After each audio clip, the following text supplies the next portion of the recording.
और वे बोले, हे देवगणों, यह मायाजाल किसी साधारण असुर या दैत्य की तरह नहीं है जिसे त्रिशूल या सुदर्शन से नष्ट कर दिया जाए।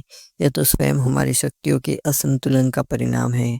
इसका नाश तभी संभव है जब सृष्टि के तीनों मूलाधार सृजन, पालन और संहार एक साथ अपने तेज को मिलाए। त्रिदेव कैलाश के एक विशाल शिला पर बैठे। उनके सम्मुख एक अग्निकुंड प्रकट हुआ। आकाश में डमरू की ध्वनि गूंजने लगी, शंख बजा और वेद मंत्र गूंजने लगे। देवताओं ने विस्मय से देखा कि यह कोई साधारण यज्ञ नहीं था, बल्कि ब्रह्मांडीय यज्ञ था। सबसे पहले ब्रह्मा जी ने अपने कमल हृदय से उत्पन्न तेज का अंश अग्निकुंड में डाला। उनकी रचना शक्ति अग्निकुंड में मिलते ही चारों ओर कमल पुष्प खिल उठे और वातावरण में सृजन की सुगंध फैल गई। फिर भगवान विष्णु ने अपना पालन तेज अर्पित किया। क्षीर सागर की शीतल लहरें वहां प्रकट हो गई और अग्नि शीतलता से लहराने लगी। चारों ओर शांति और संतुलन की आभा छा गई। अंत में महादेव ने अपनी तीसरी आग की ज्वाला से संहार तेज अग्निकुंड को समर्पित कर दिया। उस क्षण अग्नि लपटों में बदल गई, आकाश कांप उठा और धरती गूंजने लगी। तीनों तेज जब मिल गए तब अग्निकुंड से एक दिव्य स्त्री प्रकट हुई। उसका स्वर इतना मधुर था कि सुनते ही सबके हृदय का अज्ञान दूर हो गया। उसका नाम था महामाया।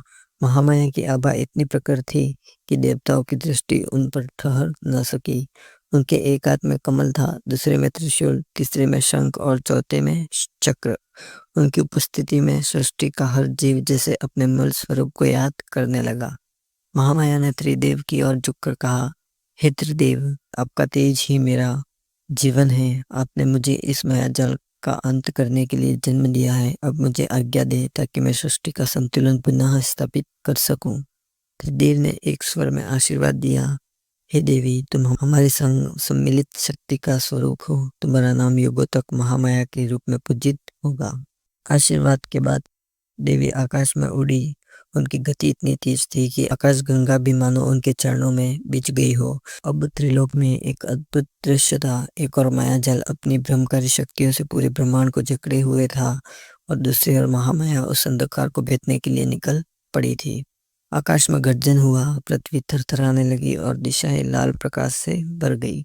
मायाजाल जिसने तीनों लोगों को अपने भ्रम में जकड़ रखा था, अब देख रहा था कि उसकी सत्ता को चुनौती देने के लिए एक नई शक्ति आ रही है।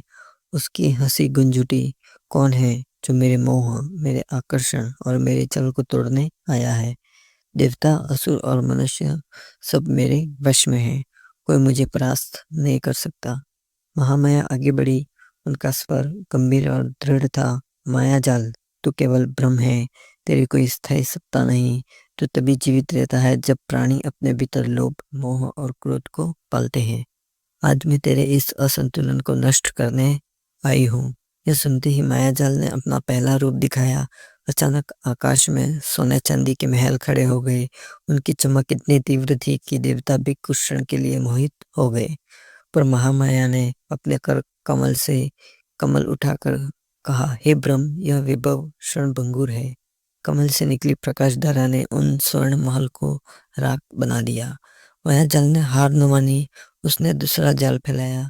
इस बार असंख्य राक्षसी रूप, रक्त से लथपथ दानव और अग्नि वर्षा चारों ओर प्रकट कर दी। आकाश में आतंक छा गया।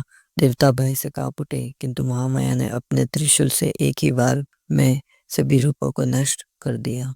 अब मायाजाल ने तीसरा और सबसे शक्तिशाली रूप धारण किया।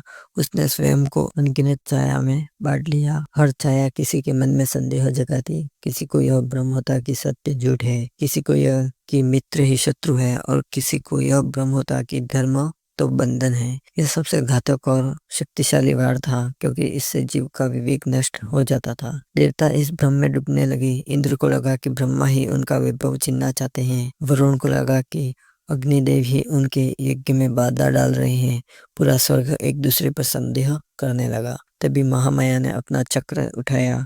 चक्र से दिव्य ध्वनि निकली, सत्यम शिवम सुंदरम सुंदरम। वह ध्वनि सुनते ही सबके हृदय का अंधकार मिटने लगा। सभी छायाएं धीरे धीरे टूटकर विलीन हो गई। मायाजाल चिल्लाया, नहीं, यह संभव नहीं। मैं तो युगों से जीवों पर शासन कर रहा हूँ। मैं ही वह स्वप्न हूँ जिसमें वे जीते हैं। मैं ही उनकी वासनाएं, उनका लोभ और उनका मोह हूँ। मुझे नष्ट कर पाना असंभव है।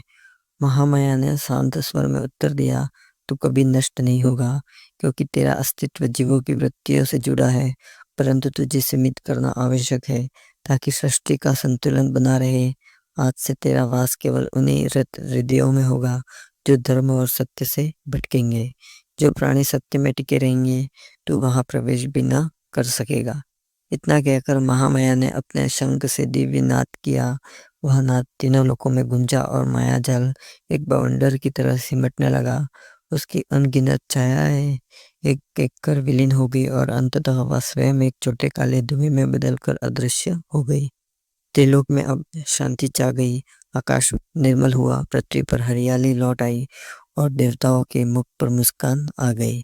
असुरों का क्रोध भी शांत हो गया और वे पाताल लौट गए।